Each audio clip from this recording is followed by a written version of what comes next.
Hello, and welcome to Life More Abundantly podcast, where you will not only learn how to navigate life, but to experience it more abundantly. Your host for this podcast is Pastor Sheena, founder of Abundant Life Holistic Wellness, and she is passionate about helping others to achieve inner wholeness and wellness. Pastor Sheena is a highly skilled mental health therapist, life and performance coach, personal development and spirituality specialist, training facilitator, and speaker qualified to help create a better you. On this podcast, Pastor Sheena will offer all things related to professional development and spirituality from a Christian and psychological perspective. Life More Abundantly podcast content will consistently feature interesting topics that will cultivate holistic development in every area of wellness pertaining to the individual self. So buckle up, tune in weekly, and subscribe, like, and share this podcast.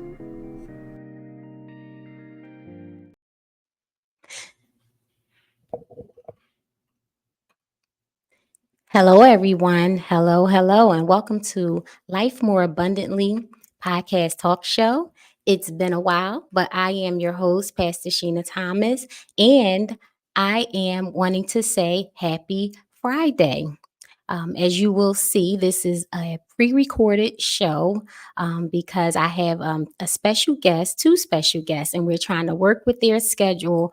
But we feel like this will be a meaningful show to bring you some good content. So, in honor of Father's Day this coming weekend, I wanted to do a show dedicated to fatherhood. And I am excited about our guest, Jay Hall, who is the author of God Help Me. As you see, I'm a young dad, and he wrote a book giving practical tools and tips to men as well as new dads. So it's not just for new dads, but it's also a lot of helpful material that will help anyone who is a father. And even if it's not you being a biological father, maybe you have, maybe you're a father of a blended family, maybe you and your partner or your spouse have biological children as well as stepchildren per se. I know today's show will be very helpful to you as fathers, and even any fathers that we have are about to become new dads. I think that you watching this show, that it'll help you to transition into that role feeling more empowered, more confident, and just more comfortable in this exciting time of life. Parenthood, oh my goodness, is nothing to take lightly. It is, I think that it's the one of the hardest jobs on earth, but as well as one of the most rewarding. I also believe too that it's a reflection of us, our children. They are a reflection of us, and we are to be a reflection of God and teach them also how to be a reflection of God.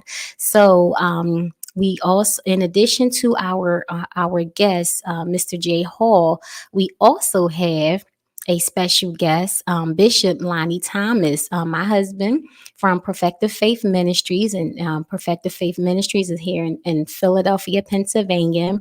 And I brought Bishop on as a guest because he can talk about being a father within a blended family. As many of you know, as I've stated several times on this show, when we got married, I had 4 children. Wow. So it was quite a challenge, at times incorporating him into our family, them adjusting to him and us being a couple. So for any blended families out there, which I know there are a lot of blended families, and I do know that most blended families, if not all, they have challenges.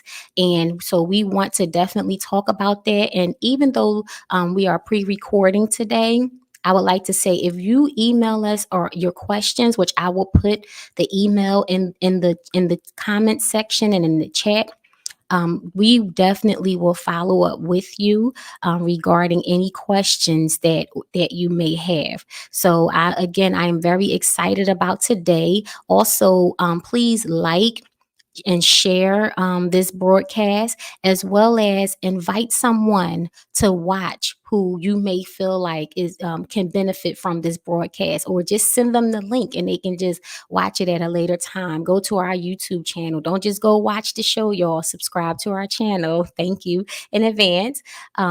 But I really do think that this show would be very beneficial, and I'm excited to do something for men. A lot of times the show, well, I focus here on men and women, but I think that is seldom that I even see a lot of podcasts or anything that's dedicated solely to men. And also, even for any ladies watching, maybe you can also gather from today how to support that special man or the father of your children, or how to help prepare and support if you guys are about to become a parent. So again, we are very excited, and we're just going to bring our guests to the platform right now and just get into the show. So today again we are having a special guest, Jay Hall, who is the author of God Help Me, I'm a Young Dad. And we also have Bishop Lonnie Thomas, pastor of Bishop of Perfected Faith Ministries from Philadelphia, Pennsylvania. So we're going to have Mr. Jay talk about being a father, becoming a father, being a young dad, being a dad in general, and we will. After that, have Lonnie talk about being a dad within a blended family. And also, Jay, if you got anything to say about that, you can as well. One of the things I didn't do, Jay, before you guys came to the stage, I didn't read your bio. So I want to go ahead and officially introduce our guest, Mr. Jay Hall, now. So his bio reads as such: Jay Hall is an author, educator, and podcaster. He lives in Oklahoma City with his wife, daughter, and two dogs, and a rotating cast of adult children who stop in for meals and occasional dog sitting. Jay recently released his first book, God Help Me, I'm a Young Dad: 10 Essentials for Becoming the Dad Your Kids Need. Part inspiration, part education, part application, the book highlights 10 important characteristics every dad needs and provides practical tips for developing these both in their lives and the lives of their children. He's currently working on the next book in the God Help Me series. Oh, wow. For college students, and messing around with a novel. Oh, I'm excited. After more than 15 years in professional ministry, Jay has spent the second half of his career in higher education, currently serving as Dean of Social Sciences at Oklahoma City Community College and teaching sociology.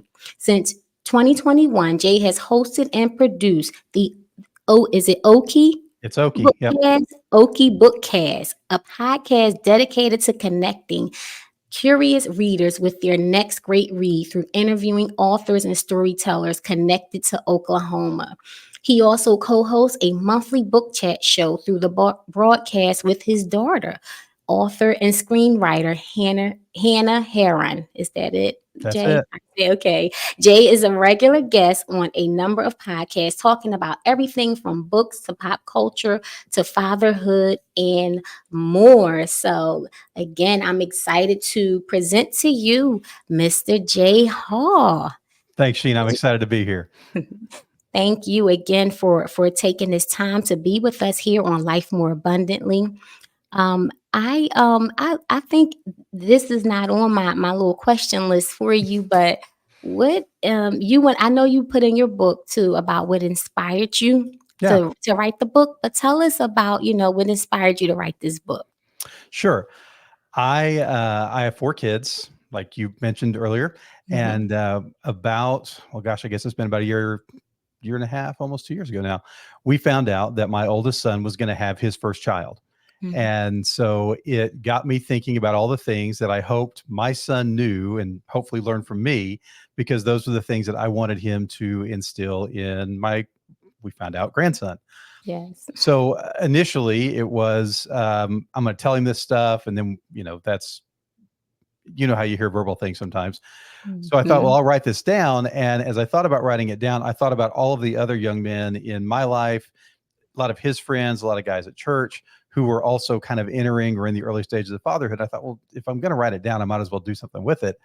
So that's what led to it becoming a book. Moving from just some things I want to be Wow. sure my son knew to things that I thought this is worth everybody hearing. I hope that's true. And so, yeah, sat down, actually wrote it pretty quickly because again, it was things that I felt like I knew and wanted to say, and got it out. My goal was to have it out before my grandson was born, and then he Mhm. showed up 2.5 weeks early, and so Wow. he beat the book, but not by much. Oh, wow. So how old is he today, Jay, your He grandson? just turned a year in March, so I'm not good at math. Wow. 14 months, 15 months. Somewhere around there. That's it. Okay. All right. And what's his name again? What's his His name's name? his name's Andy. Andy. And Caleb, this is Caleb's son, Caleb's right? son. That's right. Mm-hmm. Nailed it. Yeah. Yeah. Yes. After I read through your book, you did say that we would get to know your family pretty Yeah. well. Yeah. I feel like I know them. Yeah, so that's a great story. And you know what I love about your reasoning for wanting to write the book is number one, wanting to pass down information, wisdom to your child, Yeah. while you're alive and lively. And Yeah. I so that's special. And then taking it a step further, as us Christians are, called to do, serving others, the masses, by putting it in a book, making it available to all dads. So Yeah. that's pretty cool. Good, that's great. Um, you, like you said, you have a wife and 4 children. Um, I wanted to ask you, when you first became a dad, right, did you and Kenda plan on starting a family, or did it kind of spontaneously happen? So when we got married, we were not immediately interested in having kids. Although Okay. my wife did tell me before we got married that she had always felt called to international adoption. And so, Wow. that's one of those conversations we had before things got too terribly serious. That, was I open to that? And obviously, the answer to that was yes. So the first 3.5 years, I think we were married, no interest in having kids. One of these days, maybe, but not right now. And then we were asked by some friends to babysit. And it's something neither of us had ever done. Literally, the first diaper I ever changed was on this little guy. And almost immediately after that, um, suddenly felt like, oh, okay, this might be something we want to do. And so we, at almost the same time, kind of came to each other independently, but said, you know what, I think it's time maybe we start thinking about having a kid. And with all four of our children, it was kind of that same process. We weren't ready, and then suddenly we were ready, and then away we went with each kid, especially with our youngest daughter who's adopted. Um, Really kind of a cool moment where I was actually in Nashville at a conference. Kenda was home in Oklahoma City with the rest of the kids. And I felt God kind of whispering, okay, it's time to start thinking about this. It's time to move forward. And actually, a verse from Isaiah talking about gathering children from the East, our daughters from China, Wow. and um, felt that kind of compulsion, called her that night, told her that, and she started crying because she'd had the same moment. And so, Wow. not, I mean, planned that someday, but to have that moment of God saying, this is the time. And Yeah. then a year later to the day, we got our first picture of the young baby that would someday be our daughter. Wow, that's amazing, Yes. amazing. And I did see in the book how you mentioned, adopting Becca from China. Look at me calling her Becca, You're and never crushing it. met her, but I know you guys call her that, right? That's right. Adopting her from China, but I didn't know about that. That's a great testimony about Yeah. feeling called to international adoption. Yeah. I was wondering, how did that come about when you guys had 3 biological children? Wow, Yeah. that's And that was it. I amazing. mean, it had been in her heart since junior high. Wow, Yeah. that's amazing. Okay, wonderful. So in your book, you talk about several characteristics, like, I know I love the perfect father, compassion. I'm just talking from the top of my head now, but because I'm trying to get to them. Okay, got to them now. Crushing it. Discipleship, faith, um, and also for for you viewers and listeners, the book is about teaching, giving practical tools and tips for fathers, but also I love how you stress the importance of modeling a relationship with Yeah. God, as well as teaching. You really go into depth, and it's not, it's like quick and to the point, not too much and not too little, about how to help your children develop a relationship with Christ. So I love that. And so the characteristics that you talk about, how did you come up with those? Because there's so many that you could have talked I about. know, I know. Yes. So there were a couple of things that were important to me when I thought about putting this together. One was, I am well aware, and Lonnie, you can probably back me up here. Most men don't read a lot, and and and don't have a lot of time to do it. And so I focused on 10, one, because it's kind of an easy number, but Yeah. also I wanted it to be uh, something that wasn't intimidating to read, right? So I didn't want to write a book that was a doorstop. So it's, I mean, it's 100 pages exactly.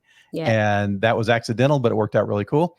But the goal was to find the things that I thought were the most significant elements. I thought about, my experience as a son, my experience as a dad, and then I thought about my son and my grandson. What would be the things that I would most want for them to take on? And so I started with a list of about 20, and just Wow. kind of went through and said, okay, can I write about this one? And some of it was, there are things that I don't have, I won't say that I got any of it figured out, but there's some things I have figured out less than I do. And so I wanted to be able to write with integrity. I want to be able to write not from a, hey, you should, but this is the Hmm. road I've been down. Um, and then also there were just some chapters that didn't fit the direction. So, Okay. I wanted to write about work, and just didn't feel like it fit with the other Hmm. kinds of things that were in there. Yeah. Okay. So it really was just kind of a process of elimination. Then eventually what chapters worked and what fit and what didn't. Wow. Okay. Yeah, and I think that with you, the ones that you did include, very appropriate and timely, right? But I was like, but I thought that you would have had some kind of process like that. Like, man, should I include this? Oh, I Oh want to yeah. include that. A lot of Yes. that. A lot of those Okay. internal conversations. Yes. Okay. Um, so, like we said, your book talks about having you having a relationship with God and teaching your children how to do it.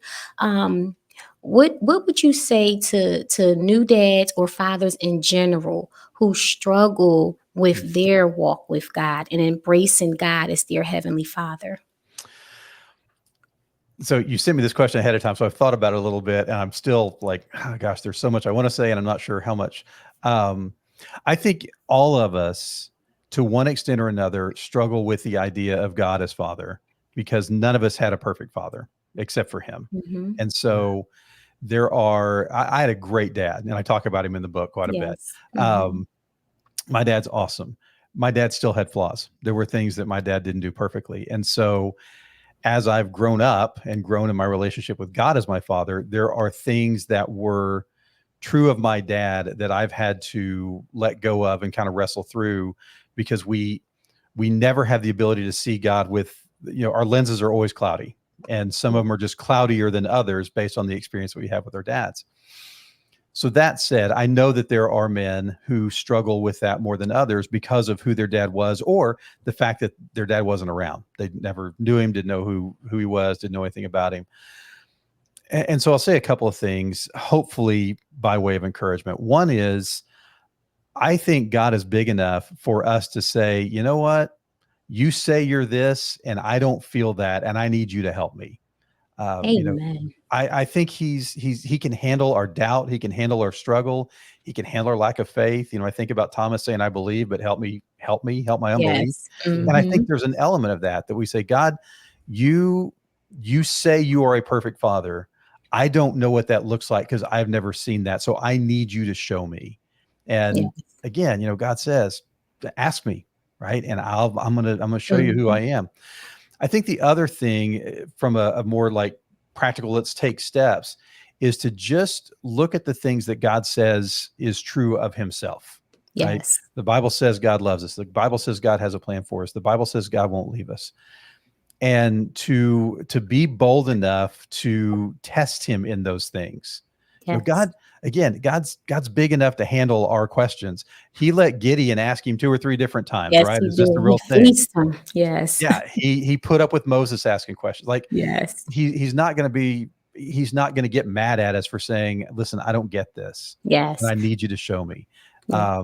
And I think even in place, for those of us who have had good fathers, to be able to say, "I don't know that I believe you are this because Mhm. I haven't seen this in my father or in the men who are significant in my life. Mhm. So I need you to show that to me."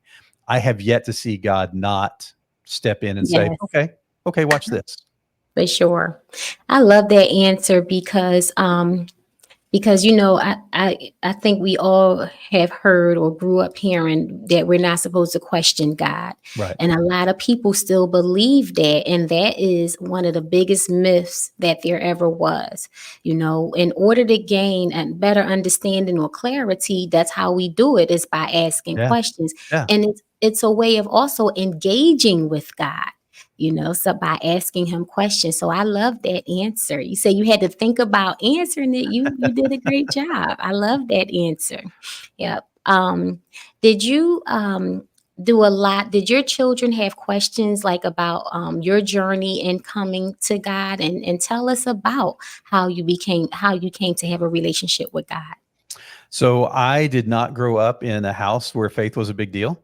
And of all things, it was a girl who invited me to church camp. And I was more Okay. interested in her than I was in church camp, but you know how that goes when you're 14 years old. Um, and so that's really the first time that I was introduced to the idea of a relationship with God through Jesus. And immediately was like, that's a thing I want to do. So I was 13, by the banks of the Illinois River. A guy named Gary Wow. Sharp told me about Jesus, and I would love to say that from that moment on, everything's been great, but that's not been the case. Yes. 40 years is a long time. Yes. So yeah, that was my story. And then my family shortly thereafter began to come back to church and come back to God. And my dad and I were actually baptized together, which I think is always something Oh, that's kind of cool wow. that we got to That do. is special. Um, yeah, so I grew up kind of learning this stuff, not from the cradle, but through youth group, and then felt a calling to ministry when I was in high school, and went to college to become actually at the time to become a music minister, and Wow. then moved into student ministry, and ultimately became a pastor and church planter. So you were asking about my kids; they know that story. Okay, They okay. know parts of it. Uh, we we grew up in a tradition. I grew up in a tradition that was very focused on kind of that point in time. This is when you ask Jesus in your heart. Mhm. And so my kids have tried to understand that dynamic, Okay. um, because for them, it was faith has always been a part of their lives, right? They grew up in a house where it was a big deal, and so it's harder for them to access. Okay, here's the moment where I flip that switch. Mhm. So part of our journey has been helping them navigate what does that look like for them. Because for me, Yeah. I do have that moment. I can point to the day and Mhm. say, "Here's the day." Yes. My wife doesn't have that same story, Oh, wow. but there's no question in her life, right, that Yeah. she has chosen to follow Jesus, and Mm. that she's a Christian. So with our kids, we've kind of done that conversation to help them understand what it looks like, and really focused as much on what happens after that moment, maybe Yes. probably more on what happens after that moment Mhm. than Yes. the moment itself. Because it's significant for me as their dad that Mm. they both see it in who I am, but if they Yes. just see it and I don't explain what it is they're looking at, then that doesn't help them very much. Exactly. Flip side of that, if I talk about it but don't do it, well, that's not terribly helpful Mhm. either, right? Because That's right. they're gonna model what they see in me. So, um, my wife and I both have really tried to be intentional about doing things that demonstrate who we are as followers of Jesus, and not being afraid to say to our kids, the reason we do this, right? The reason we Yes. give, the reason we live this way, the Hmm. reason that we don't do these things is not just because it's right or wrong. It's Yes. because we're following Jesus and that's where he's going. Amen. Amen. I like that answer. Lonnie, do you have any questions that you want to ask Jay or anything you want to say? No, no, not really. He's pretty much, saying the things that I believe young fathers as well as experienced fathers.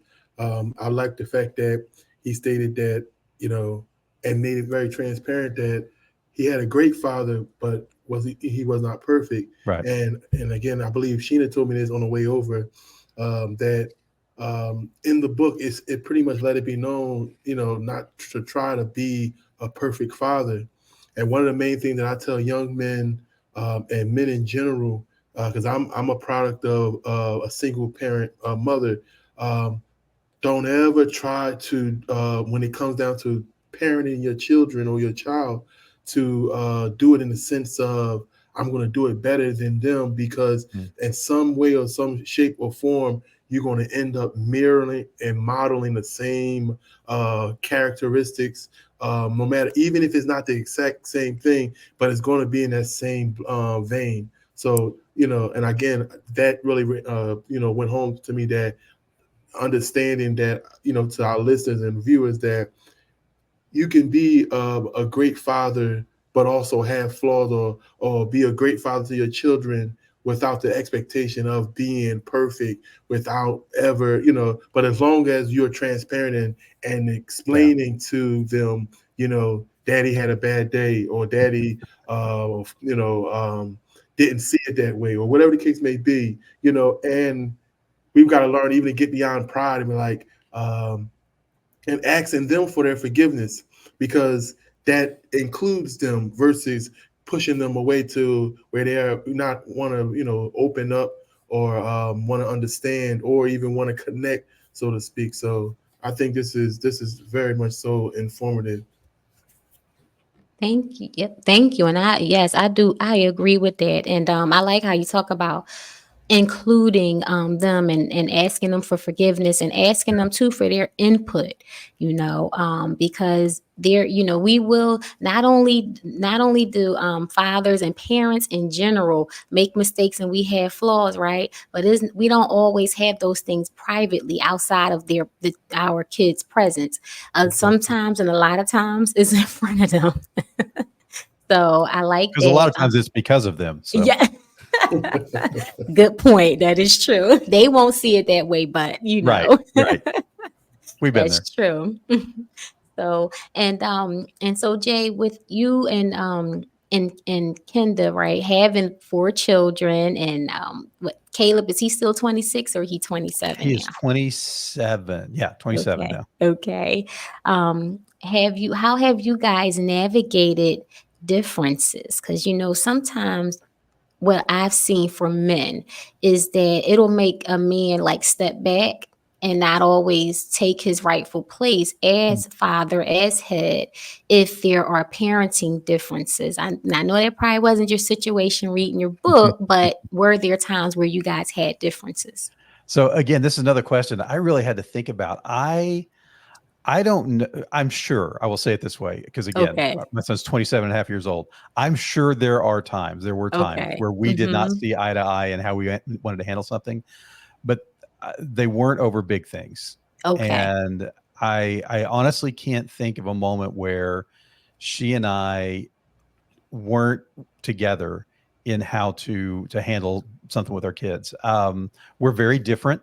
Mm-hmm. And I think that helped because our kids are very different. So we have a couple of kids that are a lot like her and a couple of kids that are a lot like me. And there have been moments where something happened, and I won't tell the story because I won't embarrass my daughter, but something happened where my wife just stepped back and looked at me and said, "That one's you, go get it." And she just hands off. I don't know how to handle that one. That's your deal. So you figure it out. But yeah, I think just we decided pretty early Mm-hmm. that we were going to be together on the big things and just have those conversations. But we also decided that there weren't as many big things as sometimes people would tell us there were. And so there Okay. was stuff where, if our kid wanted to cut her hair short and put a purple streak Mm-hmm. in it, well, go crazy. As long as you pay for it, because it's just hair, right? It grows back.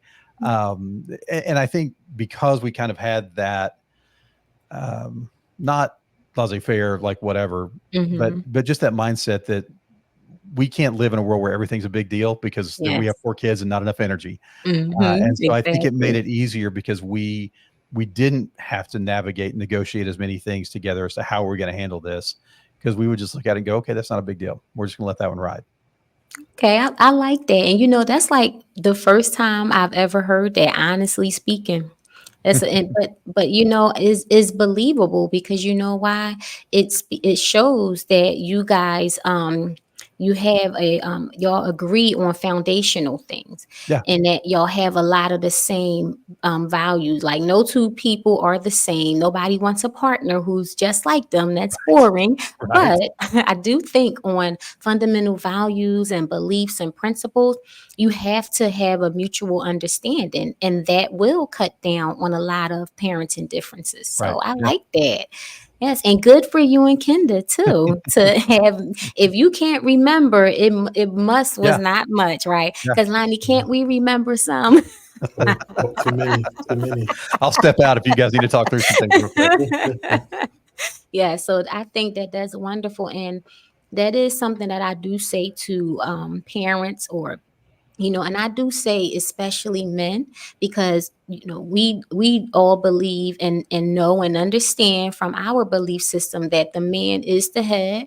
He is the covering. He is the priest, and so I do think that it is important for men to be with a partner that you can have those same interests, Mhm. and your values can align, to cut down on that, because parenting is hard enough. Who needs to be bickering with their partner about parenting and going through the challenges of parenting? So I like that for sure. Great for you guys.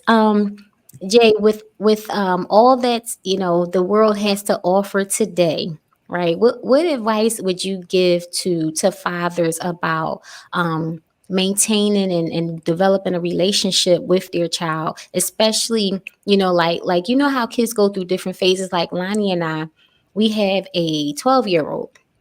He's about to be 13 in August. And I don't know about you, Lonnie, but I've been noticing he's moving into another phase of development, as he should.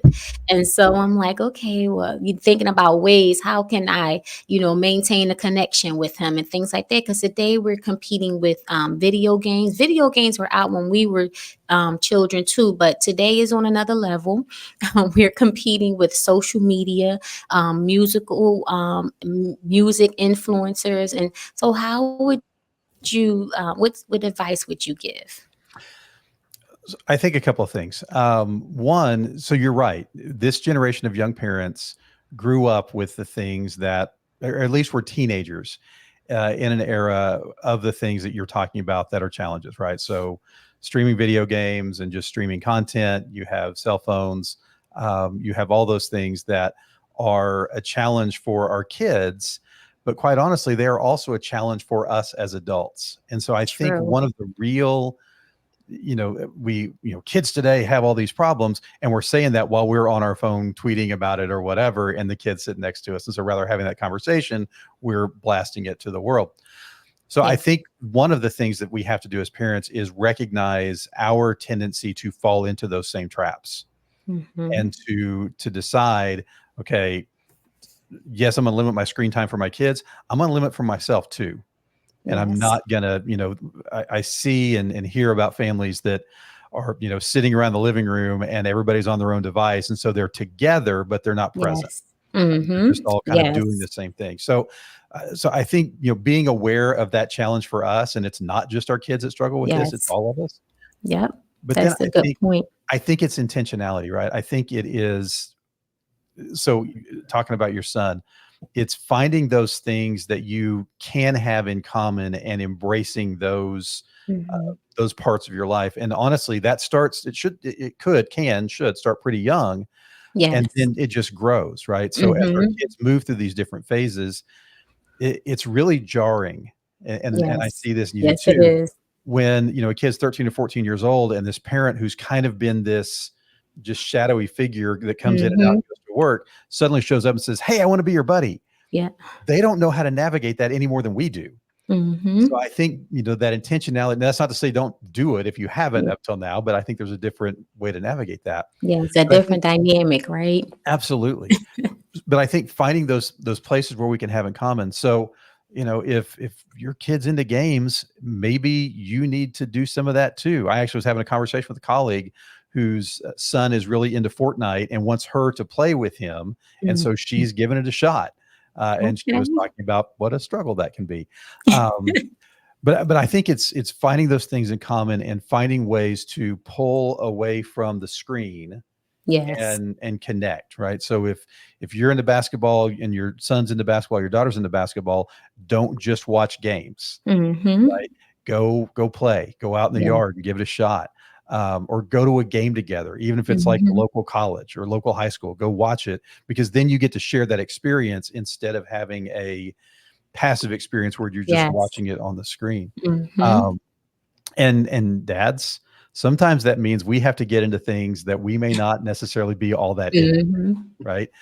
So I have two daughters. They are both huge fans of Taylor Swift, to no one's surprise, because they're the right age to be fans of Taylor Swift. And while I will never be a Swiftie, I know a whole lot about her music and a whole lot about the Eras tour and a whole lot Yes. about all these other things, because that's something that Wow. we can talk about together. Because I am a musician, I'm Mm-hmm. into music, and so Yes. we can talk about some of that. Again, not to the extent that they would like to all the time, but it's not something I would naturally have gravitated to. But I got two daughters who are in their Yes. 20s, so Mm-hmm. that's a conversation we're going to have. So that's Yes. I think it's a long way around, but I think it's that intentionality of saying, Mm-hmm. I'm not going to allow them, and maybe that's more harsh than I mean it to be, to kind of shell up inside this Yes. social Yeah. media and video game world. I'm Exactly. going to intrude on it. I'm going to intentionally spend time and call them Yes. to spend time with me. So that's meals, that's shared experiences, that's car rides to wherever you're going, whatever that is. But we Mm-hmm. take the opportunities we have to Yes. connect and stay connected. Yes, I like that, and that is a great point. I love how you talk about getting into the things that they're interested in, because a lot of times as parents we do that a lot, and we know we have to pull them into the things that we need, that they just we have no other choice. We say sometimes, right? Right. So it's good to give that back to them in return. I think that's really good. Um, I just have two more questions because some of my questions you answered as you were talking. I was like, okay, Jay. Um, what about the dad that, I have encountered some fathers, and I know Lonnie has, and maybe you have, that they have not had the best connection with their child or their children. Some of them are in the life of their child and never had that connection, but a lot of them are not. Mhm. And maybe it's because of divorce, breakups, custody issues, whatever, finances, but they want to get back in their child's life, but just don't know how to go about it. What advice would you give? I think the first thing I would say is own it. Mm, Right. Don't be afraid to say, and Lonnie, you mentioned earlier, don't be afraid to go to a child and say, "Hey, I've not been here in the way that I wanted to be here." yes. Now, again, even if that's something that's not necessarily in their control, right? If it is a Hmm. custody situation, a divorce situation, or an incarceration, all these things that we see happen, Yeah. to own it with that child, again, in a way that's appropriate. If they're 4, that's going to be a different Yes. conversation. If they're Uh-huh. 15, but to just say, I've not connected with you in the way that I want to, and now I want to take these steps. And I think also be real specific in the steps you want to take, right? Yes. So don't just Yes. say, I want to be in your life more, because what does that Mhm. mean? Yeah. What Right. does that look like? But Hmm. I want to connect with you. And if that's, hey, let's go grab coffee once a week, or hey, can I drive you to school so we can talk during that time? Hmm. Um or if they're separated, right, can we FaceTime? We live in a world where we can literally get phone Yes. calls from the top of Mount Everest. Yep. We we can connect with each other. That's the Um, truth. so, can we FaceTime? Or can I send you videos? Can I send you letters? I mean, Mhm. finding those ways Yes. to do connection in whatever way it looks like. Because I try to be real careful in the book when I talk about presence, because this is something I talk about a Mhm. little bit. Yep. Um, to recognize that there are dads that aren't in control of their ability Yes. to To be be present. connected in the way they want to be, Mhm. whether that's Yep. through work or through life or situations or whatever. Yeah. But that doesn't release us from the responsibility of giving it a shot. Yes. So for Good. that dad who's Mhm. saying, I want to go there, I want to get back to it, I think you've got to be honest with your child or your children. I think you have to do it in a way that doesn't, if it's because of a divorce or custody thing, you have to be careful about how we engage the other parent that's Yes. involved. So, we never want to say, well, your mom will let me talk to you, right? Yeah. That's not healthy for anybody. Yes. Um, but to find ways to do that, and like I said, I think we have to be careful about the intensity with which we come at it, Yes. because if our child is 14 or 15 years old and suddenly we feel like, oh, I've only got 3 years left and then they're going to be Mhm. doing Yep. whatever, 18. I've got to Mhm. get in there. Yeah. Well, man, at 15 they've got a life they've figured out a little bit. Yes. Now they don't Exactly. know what And they're you have doing. to understand that. Yeah, Yep. so That's the we've got to truth. find ways to ease in, Mm. and to fit into the world they've created, and not say, okay, now I want you to just come be with me, Yes. because Yep. they've begun to develop that autonomy. And the last thing I'll say, because in the question you said something about being afraid of Yes. connecting back into that. And there's an idea that's gone around, and I've seen it in movies, and I've heard different speakers talk about it. But this idea of 20 seconds of courage, and if Mm. we can just have 20 seconds of insane Yep. courage, we can do just about anything, because that's all it takes to Exactly. take that first step. Mhm. So dad, if you're afraid of how your child is going to react when you encounter them, and you may be right to be afraid, like there may have been things that happen that, Mhm. that make that a little more terrifying. 20 seconds of insane courage, right? You send the text message, you make the phone call, you walk into the room, and then once you're standing there, you got to say something. So you might Yes. as well just That's take that right. next step and say the thing that you intended to say. That's easy for me to say from here. Mm. But I've had those moments too, not necessarily with my kids in Mhm. these situations, but where I had to say, okay, if I can Yep. just be brave for 20 seconds, Yes. then Mhm. we'll move forward. Yeah, and get it and do something. I love that. I love that. Thank you so much for that, because that's another thing that I say to kids who talk about their parent not being there, especially Mhm. fathers. That a lot of times it's not always, oh, they don't want to be there, they don't care. It's not always that. A lot of times it is rooted in fear, Yeah. and them Yeah. just not knowing how to take that first step. And it's not too many people talking about how to help dads in that situation. So that's another reason why I'm grateful for your book. And I was telling Lonnie that I was going to gift your book out to I'm about to say both of my sons are fathers. So I have three sons. One is a minor, but the two adult ones are fathers. And I was going to get one of my sons your book for Father's Oh, Day. awesome. So, yep. So, dads, go and get the book. Go and get the book. It's a quick read, but it's very informative. I love the devotionals and how you tell them, even though this is a quick read, take time to slow down Yeah. and read, do one chapter at a time. How you have the reflection, and then you even have some call to actions. I don't think that's not what you call it, but that's what it is. Like Yeah. is it put it into practice, or what? How do you refer to it? One is ask for it, and the other is something like do it or something. Yes, something like that. But I should know that off the top of my head, shouldn't that's okay. You're calling to I? Yeah. giving them some practical things to actually do. Because we read stuff all the time. Ooh, that was good, and then we forget about it. But if Right. we put it into action, it'll help that applicable knowledge stick around in our heads a little more. So Well, I and it was love really, that. sorry, Go it ahead. was really No, go ahead. important for me, because part of the point of this is not just that we develop these things in our lives, but that we're intentional about trying to develop them in the lives of our kids. So one of the things I wanted to do at the end of each chapter was say, this is what it looks like at your house, Yes. not just with you, but if we're talking about service, this is what service can look like with your 3-year-old, right? Or Mhm. your 13-year-old or whatever. Exactly. So that it's not just, well, that's great, and I'll think about that one of these days when my kids are whatever Mhm. age, but that this is stuff we can do right now. Yep, right now, at whatever age, we find a Yeah. age appropriate way to get it done, for sure.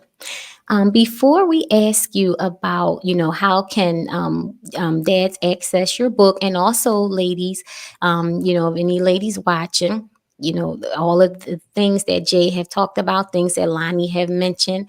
These are also some ways that some tips you can bring to the man in your life to support him in fatherhood. Maybe some ladies want to gift the book to some fathers that they know, or fathers to be. So before we ask you, Jay, to tell us how to get a copy of your book, I love at the end you talk about the ride home. Oh my. And Lonnie's going to crack up when he hear this, even if it's internally and he knows why. But I want you to talk about the ride home. I see it so Yeah. much. And what I really see is the repercussions of the ride home. So tell us what the ride home is. So the ride home, this started. So I teach sociology classes. One of the classes I teach is sociology of sports, which means that I work with a ton of college student athletes. And so as I'm studying and trying to figure out things that will help connect to them and help them connect to the bigger world, years and years ago now, I ran across some research that asked 10,000 college athletes, what was your favorite part of being an athlete as a child, so as a youth athlete? And as you can imagine, those answers were all over the place, but involved mostly teammates and being with my friends and whatever. But they were varied.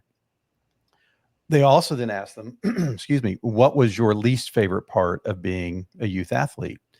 And the overwhelming majority of them said the ride home.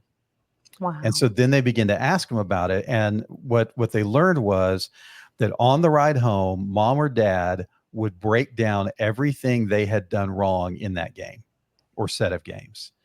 And as athletes, and it's funny because when I talk about this in my class, again, with a room full of student athletes, all these heads start nodding. And I have students from all over the world. And so Wow. this is a universal thing, right? My Yeah. Latin American students, my European Mhm. students, my African students are all like, Wow. yep, this happens. And the athletes talk about, because we knew what we had done, right? Mhm. We knew that we swung at a curveball that we shouldn't have. We knew we swung at ball four. We knew that we shouldn't have turned our head, whatever it is. And so in those moments, what they're saying is we need our parent to be our parent and not our coach in that moment. Because all that does is make us feel worse about the mistakes that we made. So, and it's not exclusive to athletes. Now, the Yes, research that was is exclusive to true. athletes, but you think about musicians, you Yep. think about kids that are in That's what drama, I was you think thinking about. about Mhm. debate, or Yep. whatever it is that you do, to have that breakdown after the fact, where it's your Monday morning quarterbacking what your child has done Yes. in whatever field, is a struggle for them. And I'm a competitive guy. My kids were all Mhm. athletes. I coached my boys in a lot of what they were doing. And so I read that, and immediately my thought was, do I do that? Like, if you were Mhm. to ask my sons as we're driving home from a basketball game, driving home from a baseball game, would they say, yeah, dad does that? And I realized Wow. that maybe not as bad as I was afraid it might have been, because my kids were Mhm. still fairly young and kind of shifting from we're playing for fun to a little more competitive. Mhm. But I committed myself at that point to say, I don't want that to be true of my kids, because the Yeah. reality is a very small percentage of our kids are going to make it to and play in college, and even smaller percentage are going to make it to the pros. So it Yep. might as well be fun, right? I Yes, mean, for sure. we wanted to do well, we wanted to succeed in what they do, but we also need to recognize, my older son couldn't hit a curveball to save his life. He wasn't going to be playing baseball even in high school. Yes. So I didn't need to break that down for him, because that hole in his Mhm. swing was never going to get fixed. Wow. He's just too big and lanky and whatever. So I committed at that point that I wasn't going to do that. And so what I did, for those of you who may struggle with this, that maybe this will be helpful for you. When we stepped off the field, and I literally would think, like, I coached baseball for almost 20 years between my two boys. When we walked out of the dugout, so once we got off the field, we got everything picked up, and we moved from the dugout to the pathway or the road to walk to the car, I flipped a switch, and I was no longer coach. I was dad. Okay. And when I Intentionality. when I Wow. was dad, we didn't break it down. Like, we weren't going into film room with dad, right? That's coach's job. Mhm. Now, if my sons wanted to talk about it, we'd talk about it. Okay.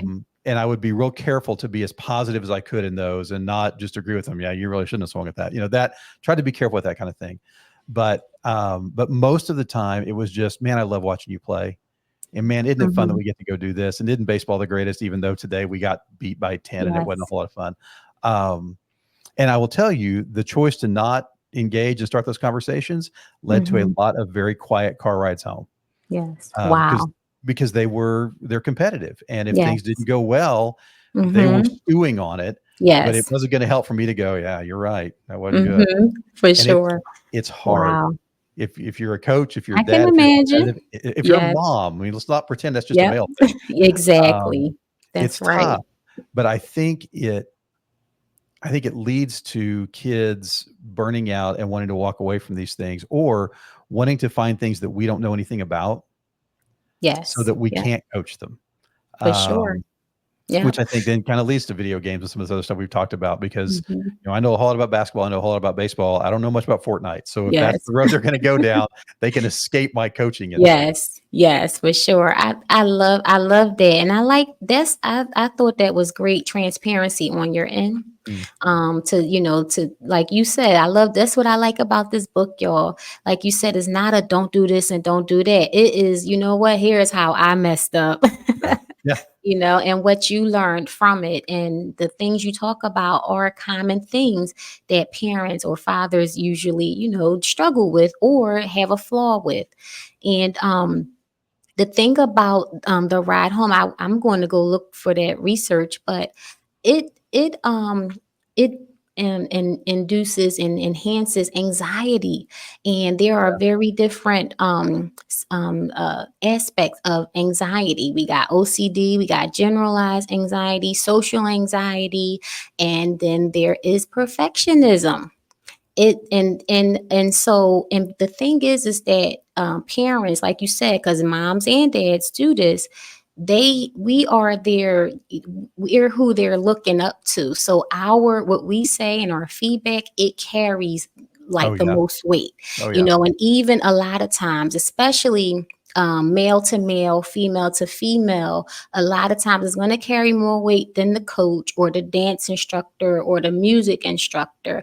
So when we do, and it's not to say don't, give them their feedback. Like you said, Jay, sometimes they would want to talk about it, but Yeah. we have to be mindful to do it in a constructive way, like we would anybody else that wasn't our child or our family member, because it makes them, think that they got to be perfect, and not just at sports or music or whatever, but at everything. Yeah. And then it causes them to be in therapy. And if we're Yeah. wanting to read Jay's book that talks about that you don't have to be the perfect dad, we can't expect to have the perfect kid either. Yeah. So I love that, and I really do thank you for sharing it. And not only do you share the mistake, but you share how it can be improved upon Mm, in a decent way. Yeah, and that was is pretty interesting to hear that children from all over the world had that same yeah. feedback. Wow, that's profound. It really is. So now, how can we get your book? Yeah, thank you for asking. Amazon is the easiest. So if you Okay. but I will encourage you to search "God Help Me, I'm a Young Dad." Don't search Jay Hall, because you'll never find Okay. me. Because that's just, it's too common, it's too easy. Yes. I also have a website where you can go, it's jhallwriter, WRITER.com. Okay. Mhm. And you can go there, and that'll link you to the book. Also, I do, if you're ministry folks and you're wanting to get it for a men's group or for Bible study, we do bulk discounts Okay. on large order. So you can reach Good out to to know. me through the website, and I can help connect you with that. Yeah, but that's the easiest way to get me. If you want to connect with me on social media and we can kind of negotiate some things that Yes. way, I am at Okie Bookcast, OKIE Bookcast, Mhm. everywhere. Twitter and Facebook and Instagram and all the places. And love connecting with folks, love talking about dad life and lots of other stuff as well. Okay. Well, thank you so, so much. Everything you said was so informative, so helpful. Lonnie, do you have any questions or anything to say to Jay before he leaves us? No, again, everything is informative. And Sheena was saying that the laugh internally was the ride home because our son Lonnie the third There are pros and cons and everything.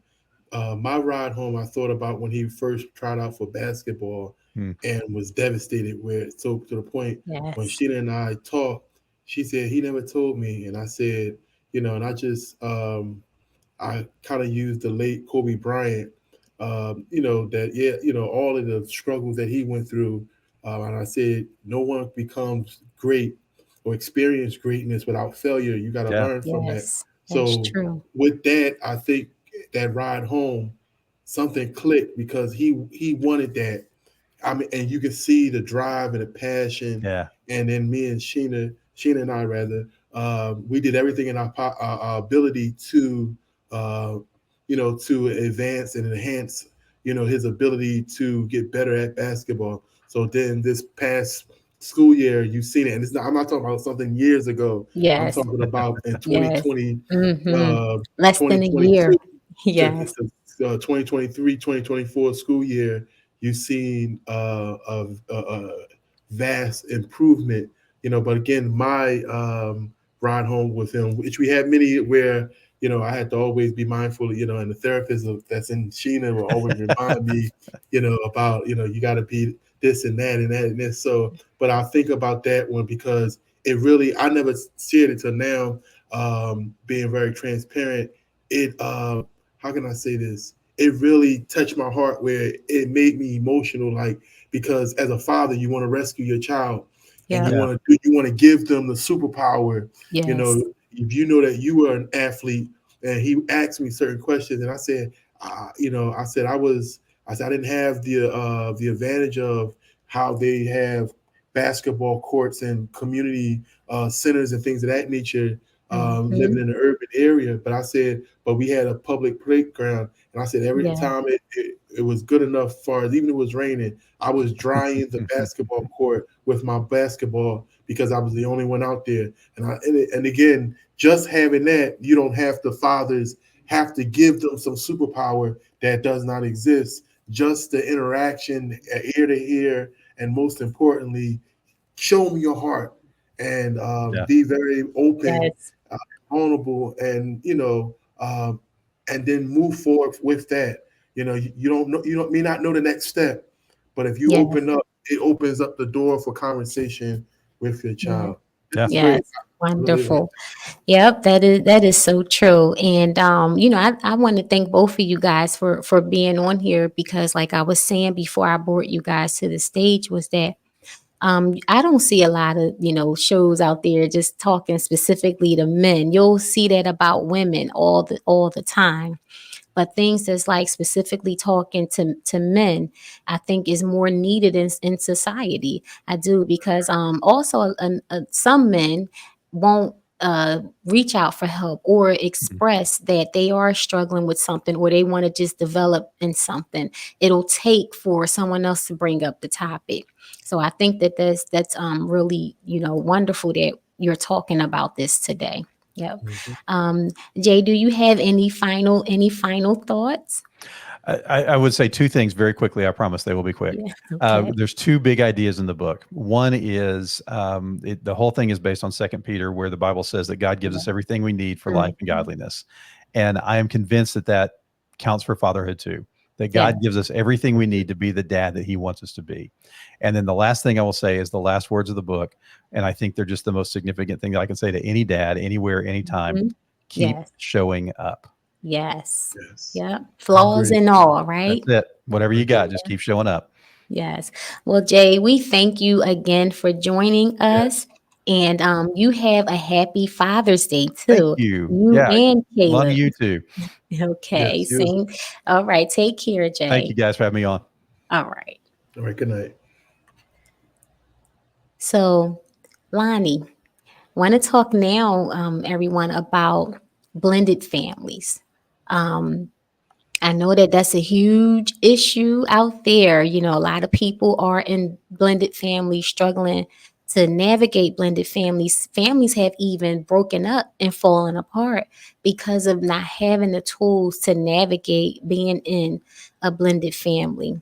So, as I said earlier, when Lonnie and I got together, I had 4 children, and he actually had none. He wasn't a parent. And then later on, we had a child together. But before our child was born, and even after, it was a challenge at times, blending and integrating as one family. So I want to ask you, what would you say to the family that's in that situation, like that's struggling to navigate having a blended family? How would you what tools would you give for them to overcome?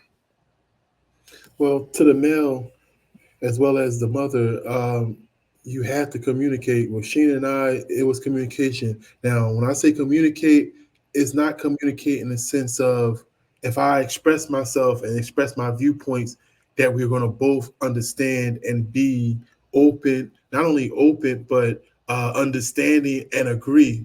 There are going to be plenty of times where you won't agree because you coming from two different spectrums, two different areas of the spectrum. So what I'm saying is be intentional or in the sense of letting it be known this is where I stand at, but also be willing to be teachable, be willing to have an open ear to listen and to hear the other party's viewpoint. Why? Because how can I expect you to understand or be willing to listen to my viewpoint where I'm not showing the same willingness to you? And that's some things that I struggled with because in our viewpoints, we just automatically assume that we are right. We convince ourselves that we are right and how we view things and how we see things.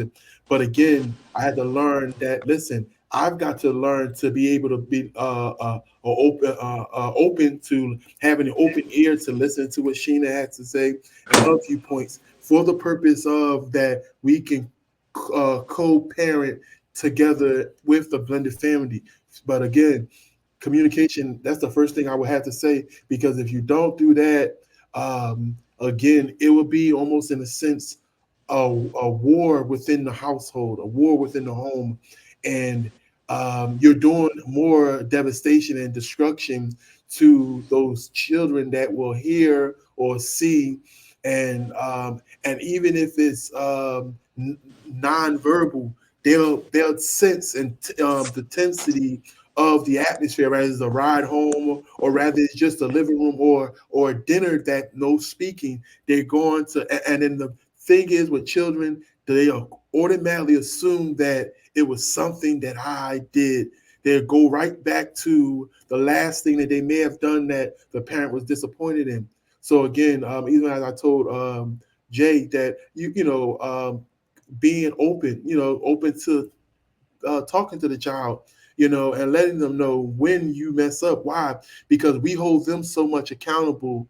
We've got to show that I'm in a place where I can be held accountable as well. So when you're talking about being in a rough place or being in something that is not familiar or where it is familiar, but you don't have the experience or you don't have good example setters, communication. And by me being a believer of God, I can only, not try to knock no one over the head with the Bible, but prayer. Yeah. You gotta pray about your shortcomings, because this is going to expose your shortcomings. Rather, you view them as shortcomings, and it's going to expose and reveal unto you where you need to grow and mature.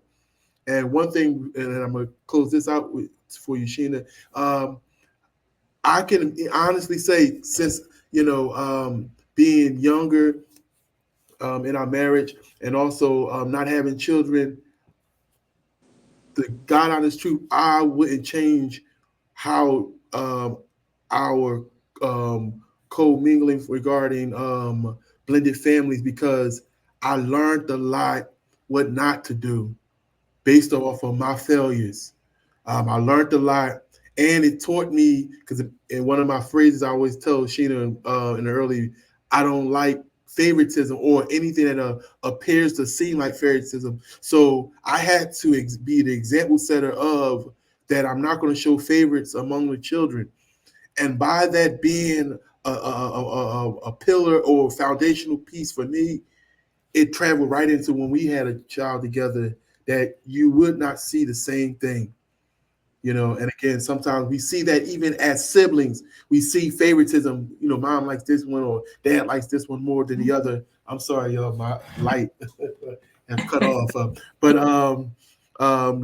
dad, you don't want to show that. So communication and prayer, communication, and keep on communicating, even if it feels like, and be honest and say like, I feel awkward or whatever the case may be. Why? Because the other party may have the ingredient to help you to overcome that shortcoming, and vice versa. Amen. And as I think back on our experience, we there was a lot of trial and error. I think that Absolutely. when we would try stuff and when it didn't work, then we would try something else. Mhm. So, that it takes that sometimes. Sometimes if, maybe whatever you think what might work, if it doesn't work, that's okay. Or Because it may that's what, work for someone else and not yeah, you. that's true. Yep. You'll look at someone else and say, okay, well, they did this. Well, let's try that. But maybe, yes, it won't work for your family. But if you just keep trying different things, eventually you will come settle in the place for your family and for the specific issues that y'all have. Because I think with blended families, a lot of the issues are the same. And because they're the same, we try to address them the same as someone Mhm. else when it may be the same issue, but we are not the same people. We don't have Yes. the same Correct. actions, dynamics in our house, or whatever. So we may not have go about it the same way. But being committed and like Lonnie said about communication and prayer, I think that is what helped us overcome. And was there times that I even said to him, if you want to leave, I understand, Mhm. and I think, and I'm sure that he probably did want to throw in the towel sometimes, whether it was leaving or just shutting down verbally. But keep trying. That's what family is. It's your commitment. It's your dedication. When something don't work out, that don't mean we give up, but we keep trying because we love our family. Absolutely. I thank you for talking about that. Um, what would you say to children who have a step parent, or especially a stepfather? Because that's another thing too. I do think it's harder for men who come into the family I than agree. for a woman who comes into the family. You agree with that? I agree. Hmm. Yeah. First and foremost, and again, I applaud all single mothers. I come from the product of a single mother. I applaud it 100%. Women are the backbone. Just like man is the head and the covering, women are the backbone of the family.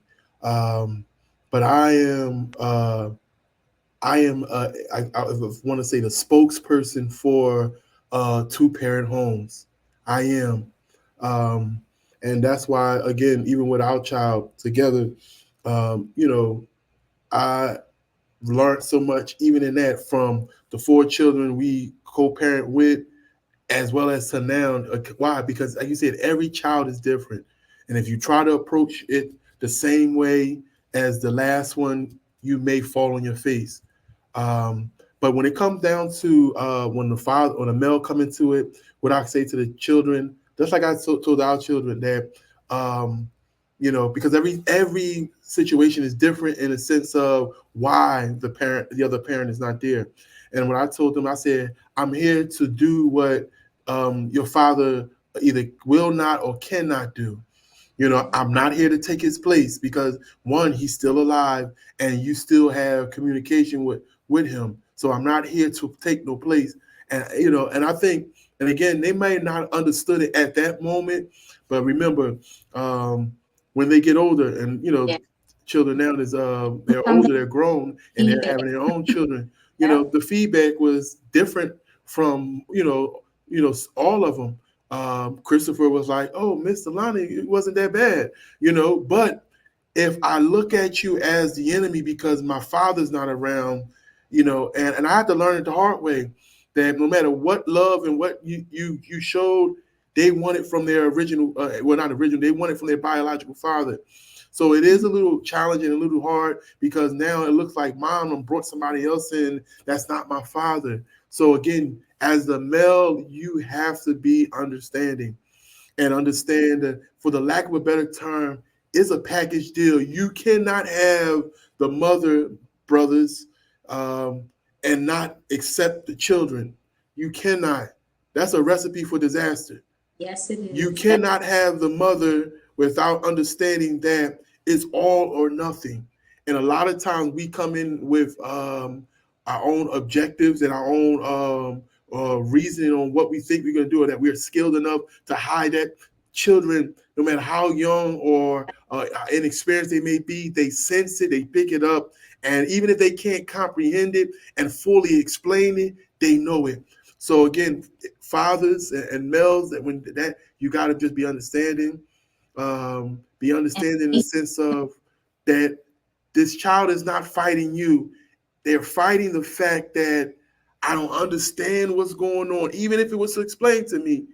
And most importantly, this is not what I want. It's not that they're rejecting you, even though it feels like it. I'm going to tell you the honest God truth. It feels like it. But the more you, as Jay said, you continue to step up to the plate, and using the analogy of baseball, step up to the plate as the man, and be the model male that they need to have in their life.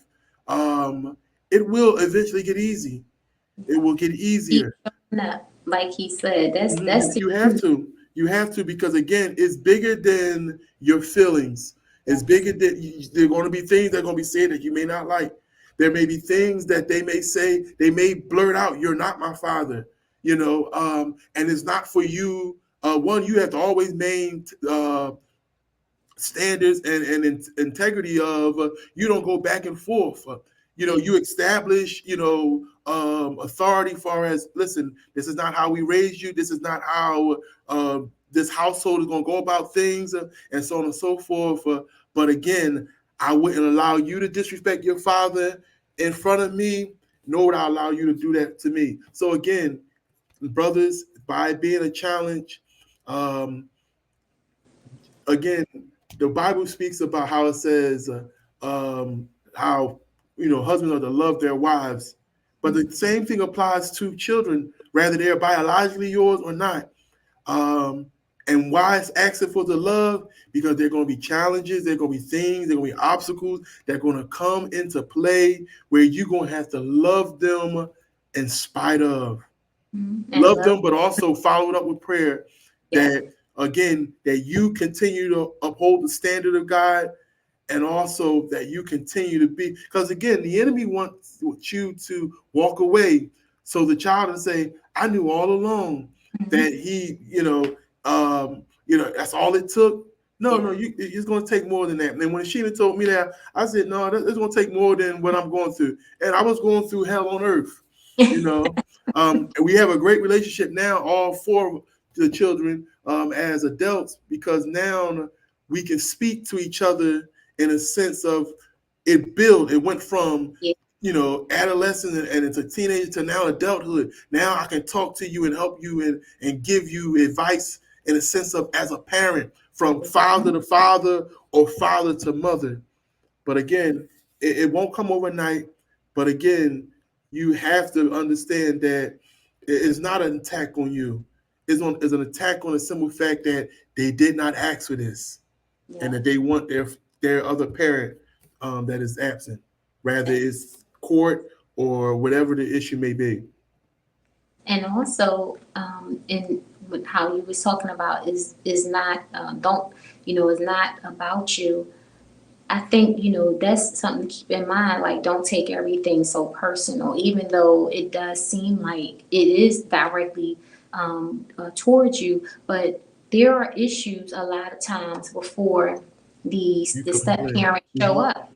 you Absolutely. know and that's the thing that person coming into the family don't know, or they have yet to learn, because you will learn it.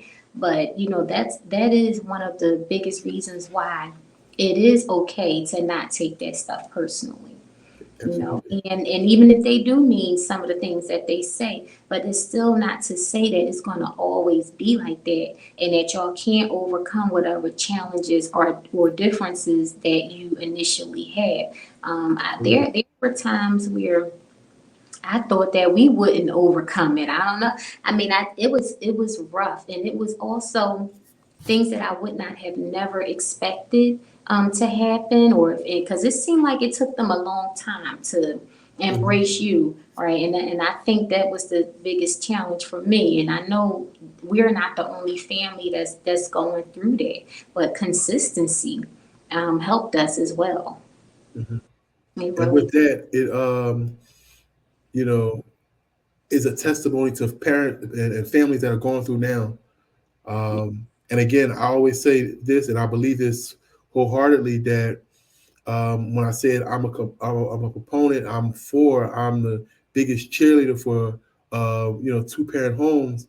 Um, Daughters need to see a father in place consistently, no matter what, no matter how they may treat you. May they go through mood swings and don't want to be bothered, or feel like you don't understand or don't believe, or understanding what they're going through and how they feel, and or you may think that you just oblivious to whatever is the current thing that they're going through right now. To be the model of what they are to look for in a mate, that's the you truth. know, and that's the truth. And the same thing with male to male. You have to be the model of consistency to show what a man does and what a Yeah, man is, and the standard and the principles that a man stand on, no matter what, no matter how hard life may hit you, and no matter what situations may come or go. We have plenty of laughable experiences that I laugh about, and I laugh about believe Sheena, that. don't like me saying, but for those that are watching, if you ever have free time, stop past our Facebook page for Perfected Faith. I tend to sometimes testify of our hard times, but it drew us closer. Hard times drew us because the children seen us in a different light. Children seeing me in a different light and seeing how I reacted, and it was puzzling in some instances, because why is he so calm in this when this is going wrong? Because Yeah, at the end of the day, I'm showing you, and being the model of that again, you're gonna go through storms in your life, and you're yes, gonna have to be the strong one, no matter if you're scared or afraid or unsure or what's to happen or come, that you got to show your child or children that all is okay. It may not appear to be, may not feel like it, but all is okay. And I always stress this to Lonnie the third. I tell him, he be like, Dad, is everything good? If it seemed like that, I'm a little overwhelmed or upset, and I be telling him all the time, all is well. Everything is good. If I'm around, it's good. And it again is more of to reassure him of that yes. male figure in his life. Mhm. You know, it's funny, we were talking about this today, and today I talked to two different people who actually it wasn't today, it was this week. But today, yes, too. But was today Wednesday? I think Monday, maybe another person, a third, who talked about being in a blended family, and in each situation, when things got rough, the man packed up and left. Wow. One of the things that I can say, and we've been together for 16, 17 years, 17 17. years, 17 years, but married for 16. You never done that. You never done that. And I'm grateful, and the children, even if they don't know, they need to be grateful, because what I realized about hearing about those situations is that messes with the security of everybody. The woman that's involved, the children. It says that if we have a conflict, we have a disagreement, he's going to leave. He's not. It doesn't solidify your place in the family. In each situation, it was the man coming into the family, Right. pack up and leave, come back. And it just was like this ongoing cycle. Mhm. And that I believe happens a lot too, especially with a lot of young parents and young blended families. What would you say to men who either they do that, they have that habit of leaving and coming back, or those who contemplate walking away? Well, first and foremost, it shows or instills fear and a state of instability in the child, even if they don't know what it is, because we can just reminisce on things that we have gone through, even if it didn't have anything to do with parenting, but what our parent, as far as absent parents, but what our parent may have gone through in the household. And then as male figures, you take on because you want to be that savior, you want to be the one to help and to relieve that pressure on your parent when, again, you're a child. But what I will say to males that either contemplated it or actually done it, um, if you are modeling the fact that you are the man of this house and these are you have accepted and accepted the responsibility of that these are your children, um, put your foot in their put yourself in their shoes. Yes. If they walked away, how would you feel? That's Mhm. how I look at things when being practical. I don't like to be mistreated, so I'm not going to mistreat others.